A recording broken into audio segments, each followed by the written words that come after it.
नमस्कार, SBT news में आपका स्वागत है। पेश है 31 मार्च गुरुवार दोपहर 3:15 बजे राजस्थान जोधपुर बीकानेर की बड़ी खबरें। संसद के उच्च सदन राज्यसभा से आज 72 सांसद रिटायर हो गए। इन नेताओं में कपिल सिब्बल, पी चिदम्बरम, जयराम रमेश और ए.के. एंटनी जैसे कई दिग्गज नेता शामिल हैं। भाजपा के नेता सुब्रमण्यम स्वामी भी रिटायर हो गए हैं। इस मौके पर पीएम नरेंद्र मोदी ने राज्यसभा में विदाई भाषण के दौरान कहा कि मेरी कामना है कि आप सभी लोग वापस लौटकर सदन में आएं। पीएम मोदी ने कहा कि हमारे राज्यसभा सांसदों का लंबा अनुभव रहा है।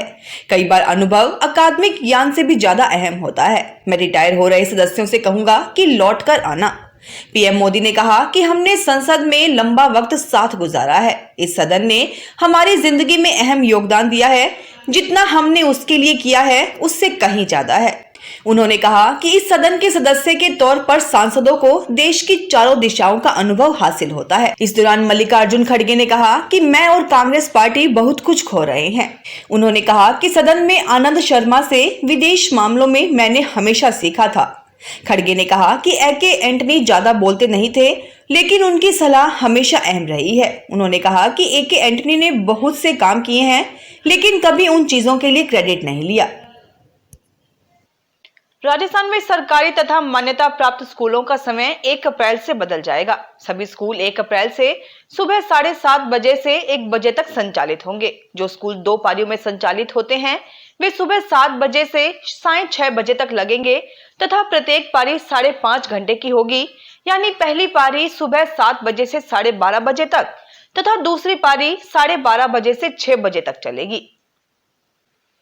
राजस्थान में आमजन के लिए गर्मियों में पानी की निर्बाध आपूर्ति बनाए रखने के लिए जन स्वास्थ्य अभियांत्रिकी विभाग व विद्युत निगम के फील्ड स्तरीय अधिकारी परस्पर समन्वय व सहयोग से कार्य करेंगे।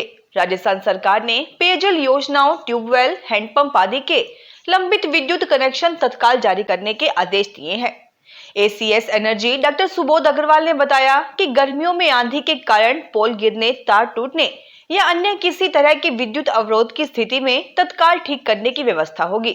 सरकार ने कॉल सेंटर व टोल फ्री नंबरों का भी व्यापक प्रचार प्रसार के निर्देश दिए हैं। अभी इंटरनेट से घर के पंखे, एसी और बल्ब का संचालन बढ़ रहा है। आने वाले समय में इंटरनेट और अधिक उपकरणों को चला पाने में सक्षम होगा। इसके लिए उद्योग आईओटी पर बजट बढ़ा रहे हैं, जिससे नए स्टार्टअप के लिए अवसर बढ़ रहे हैं। एक अनुमान के अनुसार इंडस्ट्री 4.0 के दौर में उद्योग अपने आईटी बाजार का 10% से ज्यादा आईओटी के लिए खर्च कर रहे हैं। राजस्थान में भी इंटरनेट ऑफ थिंग्स से जुड़े नए स्टार्टअप तेजी से बढ़ रहे हैं। देश में 2021-22 में 14,000 से ज्यादा स्टार्टअप हो गए हैं, जबकि 2016-17 में महज 733 स्टार्टअप कंपनियां थी। राजस्थान के मुख्यमंत्री अशोक गहलोत 2 अप्रैल को बाड़मेर आएंगे। 2 दिवसीय यात्रा में सामाजिक कार्यक्रम के साथ आदर्श स्टेडियम में महंगाई को लेकर जनसभा करेंगे। सीएम जिला कलेक्ट्रेट में जिला स्तरीय अधिकारियों की मीटिंग लेंगे। मुख्यमंत्री दौरे को लेकर जिला प्रशासन ने तैयारियां शुरू कर दी है। मुख्यमंत्री अशोक गहलोत शनिवार को जोधपुर से बाड़मेर के लिए 12 बजे हेलीकॉप्टर द्वारा रवाना होंगे। दोपहर 1 बजे चौहटन इलाके के फागलिया गांव में विधायक पद्माराम मेघवाल के बेटे की शादी समारोह में शरीक होंगे। 2 बजे वहां से रवाना होकर 2:30 बजे बाड़मेर पहुंचेंगे। शाम 4 बजे आदर्श स्टेडियम बाड़मेर में महंगाई के विरोध में आयोजित जनसभा को संबोधित करेंगे। इसके बाद 6 बजे जिला कलेक्ट्रेट में जिला स्तरीय अधिकारियों के साथ मीटिंग करेंगे। रात्रि स्टे बाड़मेर में रहेगा। राजस्थान में 1 अप्रैल से कई बदलाव देखने को मिलेंगे। इसमें सरकारी हॉस्पिटल में ओपीडी का समय भी शामिल है। जयपुर के एसएमएस हॉस्पिटल समेत तमाम सरकारी हॉस्पिटल और डिस्पेंसरी में 1 अप्रैल से ओपीडी सुबह 9 के बजाय 8 बजे शुरू हो जाएगी। वहीं दोपहर 2 बजे तक डॉक्टर मरीजों को देखेंगे।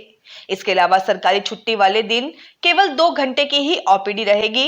एसएमएस हॉस्पिटल प्रशासन से जारी रिपोर्ट के मुताबिक 1 अप्रैल से 30 सितंबर तक ओपीडी का समय सुबह 8 से 2 बजे तक रहेगा।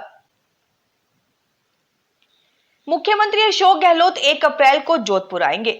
मुख्यमंत्री जोधपुर में भारत सेवा संस्थान की ओर से दिव्यांगों के लिए आयोजित शिविर के समापन समारोह में हिस्सा लेंगे। रात्रि विश्राम जोधपुर में करने के बाद अगले दिन सुबह चेटीचंड महोत्सव में भाग लेने के बाद बाड़मेर के लिए प्रस्थान करेंगे। माध्यमिक शिक्षा बोर्ड अजमेर की 10वीं कक्षा की परीक्षा गुरुवार से बीकानेर के 204 केंद्रों पर शुरू हो गई। सुबह 9 बजे परीक्षा शुरू हुई, लेकिन 8:30 बजे से ही परीक्षा केंद्रों पर विद्यार्थियों और उनके परिजनों की भीड़ लग गई। पहला दिन होने के कारण विद्यार्थी थोड़े उदास नजर आए, परंतु माता पिता और शिक्षक उन्हें हिम्मत बंधाते नजर आए। बीकानेर में 40,332 विद्यार्थी 10वीं बोर्ड की परीक्षा दे रहे हैं। जिला शिक्षा अधिकारी सुरेंद्र सिंह ने बताया कि बीकानेर में परीक्षा शांतिपूर्ण तरीके से शुरू हो गई है। परीक्षा केंद्रों पर इस बार नकल रोकने के पुख्ता प्रबंध किए गए हैं। दौसा के लालसोट कस्बे में निजी हॉस्पिटल संचालिका डॉक्टर अर्चना शर्मा के मामले में आज लगातार दूसरे दिन चिकित्सकों ने विरोध प्रदर्शन जारी रखा। जोधपुर में निजी अस्पतालों में जहां आज भी चिकित्सकों ने हड़ताल रखी, वहीं सरकारी अस्पतालों में चिकित्सकों ने सुबह 2 घंटे तक कार्य बहिष्कार किया। बीकानेर में इस बार समय से पूर्व तेज गर्मी के कारण रबी की फसलें सूख गई, जिससे किसानों को रबी की सभी फसलों की कटाई करना परेशानी का सबब बन गया है। इससे गेहूं, चना व मेथी की पैदावार और गुणवत्ता खराब होने की आशंका बन गई है। इसके अलावा एक ही समय फसलों की कटाई तथा खलिहानों का कार्य होने से मजदूरों की कमी होने लगी है। तेज गर्मी के कारण गेहूं, चने के दाने छोटे और कमजोर हो रहे हैं। जोधपुर के गौशाला क्रीड़ा संगम में स्विमिंग पूल 2 साल बाद शुरू किया गया है। इसको लेकर बच्चों में उत्साह है। यह स्विमिंग पूल 4 पारी में खेला जाएगा। यह सुबह बड़ों के लिए तथा शाम को बच्चों के लिए उपलब्ध रहेगा। कोरोना के कारण यह 2 साल से बंद था।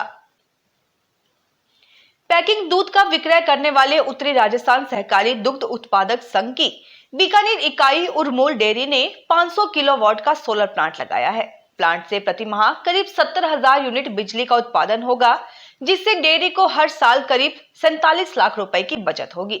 प्रदेश में यह पहला डेयरी परिसर है जहां सोलर प्लांट से उत्पादित बिजली को डेयरी की मशीनरी चलाएगी। शेष उत्पादित बिजली को डेयरी प्रशासन राज्य सरकार को देगा।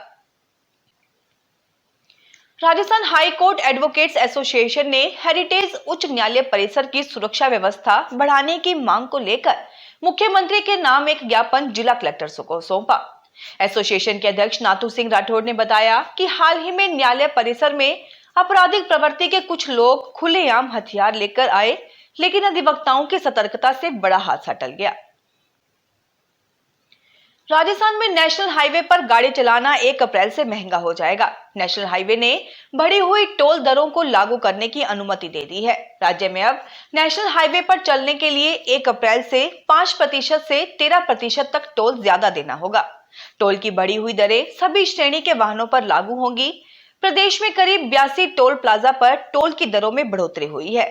जयपुर जिले में सबसे ज्यादा वृद्धि मनोहरपुर दौसा हाईवे पर हुई है। यहाँ टोल 8% से लेकर 13% तक बढ़ा है। भारतीय जनता पार्टी जोधपुर शहर जिला का शक्ति केंद्र सम्मेलन जोधपुर इंडस्ट्रीज एसोसिएशन हॉल में भाजपा प्रदेश महामंत्री एवं जोधपुर संभाग प्रभारी भजन लाल शर्मा के मुख्य आतिथ्य में संपन्न हुआ। सम्मेलन की अध्यक्षता भाजपा जोधपुर शहर जिला अध्यक्ष देवेंद्र जोशी ने की। सम्मेलन के मुख्य अतिथि भजन लाल शर्मा ने कार्यकर्ताओं को पन्ना प्रमुख अभियान के बारे में बताया। फिलहाल इस बुलेटिन में इतना ही, फिर हाजिर होंगे और बड़ी खबरों के साथ। एसबीटी न्यूज के और भी वीडियोस को देखने के लिए हमारे चैनल को सब्सक्राइब करें और नोटिफिकेशन पाने के लिए बेल आइकन को प्रेस करें।